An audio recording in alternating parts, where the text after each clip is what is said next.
बिहार के एक मंत्री का गजब का किस्सा है दोस्तों।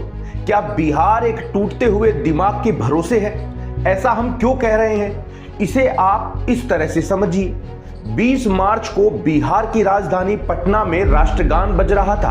पूरा बिहार और पूरे बिहार के बड़े बड़े अधिकारी राष्ट्रगान के सम्मान में खड़े थे।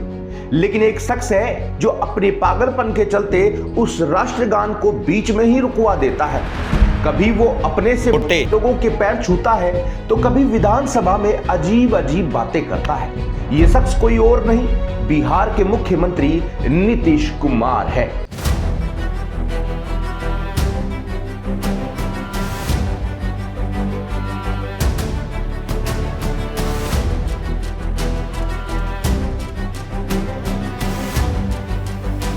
क्या बिहार के मुख्यमंत्री नीतीश कुमार की मानसिक स्थिति उनके नेतृत्व को प्रभावित कर रही है? जानिए कैसे एक व्यक्ति के हाथ में टिकी है 13 करोड़ बिहारियों की तकदीर, और क्या कह रहे हैं उनके जानने वाले और विपक्षी पार्टियों के लोग। लेकिन अगर आप चैनल को सब्सक्राइब कर लेंगे तो ऐसी ही और भी गजब की जानकारियां मिलती रहेगी हमेशा। तो चलिए इस कहानी को शुरू से समझते हैं। पिछले 2 साल में ऐसी घटनाएं दर्ज हुई है जहां नीतीश ने सार्वजनिक तौर पर असंगत बयान दिए हैं और अप्रत्याशित कदम भी उठाए हैं। मनोवैज्ञानिक कहते हैं कि उम्र के साथ संज्ञानात्मक क्षमता कमजोर हो जाती है और ये आम बात है, लेकिन नेता होने के नाते ये चिंताजनक है। नीतीश कुमार 72 वर्ष के हो चुके हैं। 2020 में उनके हल्के बुखार की खबरें आई, लेकिन सरकार ने कभी उनकी मानसिक सेहत पर रिपोर्ट जारी नहीं की। पर सवाल यह है कि क्या कोई नेता अपनी फिटनेस को साबित करने से इनकार कर सकता है?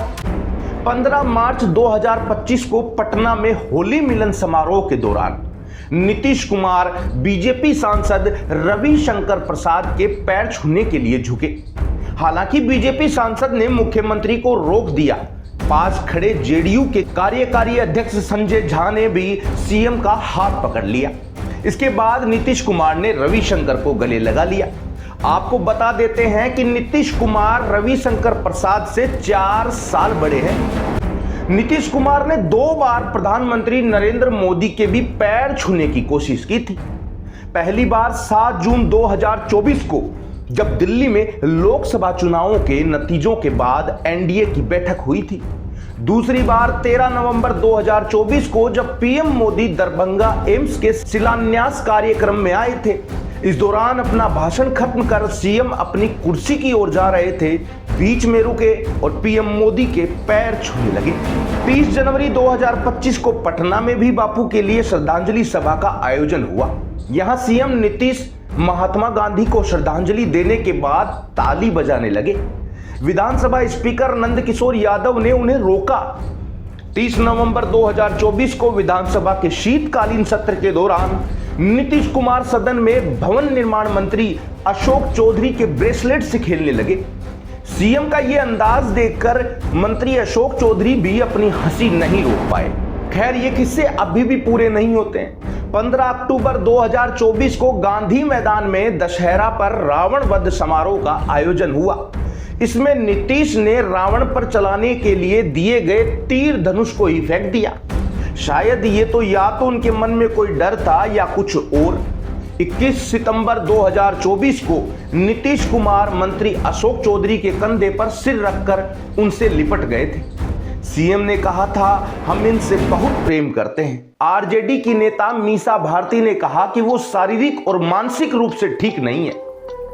ये सब संकेत है कि कुछ तो गड़बड़ है। एक्स पर लोग खुले में कह रहे हैं कि नीतीश जी को मानसिक इलाज की जरूरत है। तेजस्वी यादव ने तो यह भी कहा कि उन्होंने अपराधियों के सामने सरेंडर कर दिया है, उनकी हालत नाजुक है।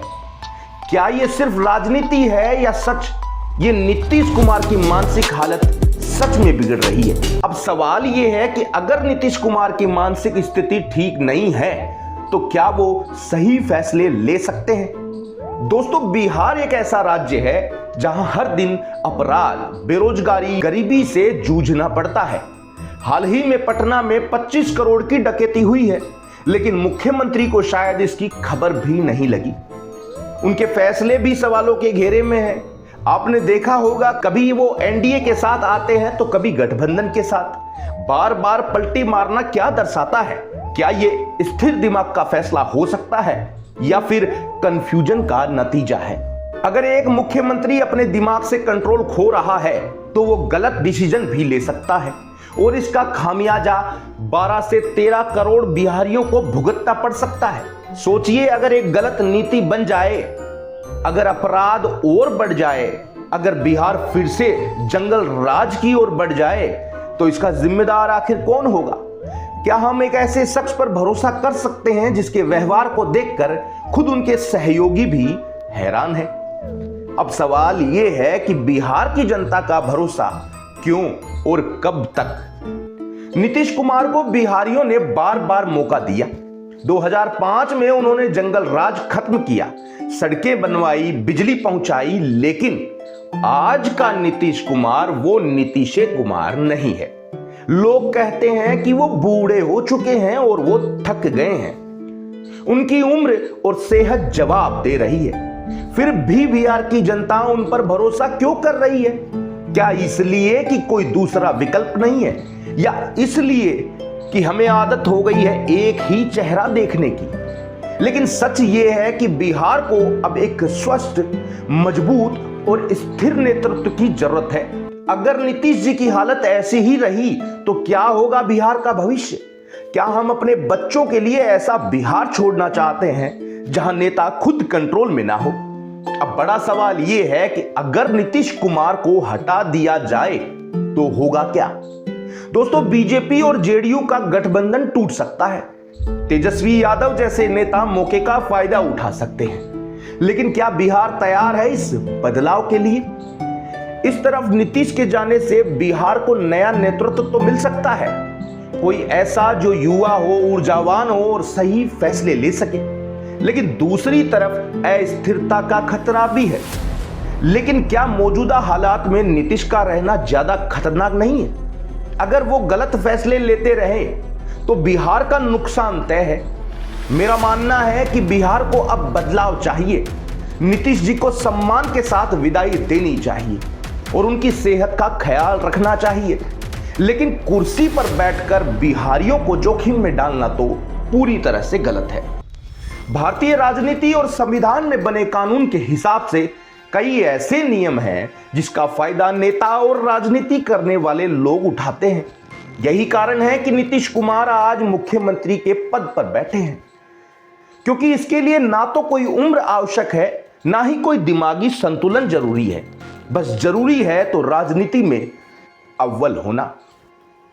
मुख्यमंत्री की कुर्सी पर बैठने के लिए जो भी हो, साम दाम दंड भेद की नीति अपनाओ। किसी भी पार्टी से गठबंधन करो या किसी भी गठबंधन से बाहर हो जाओ, लेकिन किसी भी तरह सत्ता में बने रहो। राजनीति का मुख्य आधार ही यही है। तो दोस्तों, ये था नीतीश कुमार का वो सच। उनके लगातार आ रहे वीडियो में यही दिखाई दे रहा है कि नीतीश कुमार जी अब स्वस्थ नहीं है, और इस उम्र में तो हर व्यक्ति को आराम की आवश्यकता होती ही है, तो क्यों न उन्हें आराम दिया जाए। अब आप बताइए, क्या बिहार को ऐसे ही चलने देना चाहिए? क्या नीतीश जी को कुर्सी पर बैठे रहना चाहिए या बिहार को एक नया मौका देना चाहिए? तो दोस्तों, इस वीडियो को लाइक करें, शेयर करें, कमेंट में अपनी राय जरूर बताएं। बिहार का भविष्य हमारे हाथ में है और ये सच सब तक पहुंचना ही चाहिए। सब्सक्राइब करना ना भूलें, क्योंकि अगला एक्सपोज और भी धमाकेदार होगा। मिलते हैं अगले वीडियो में, तब तक आप लगातार देखते रहिए गोगी लियो।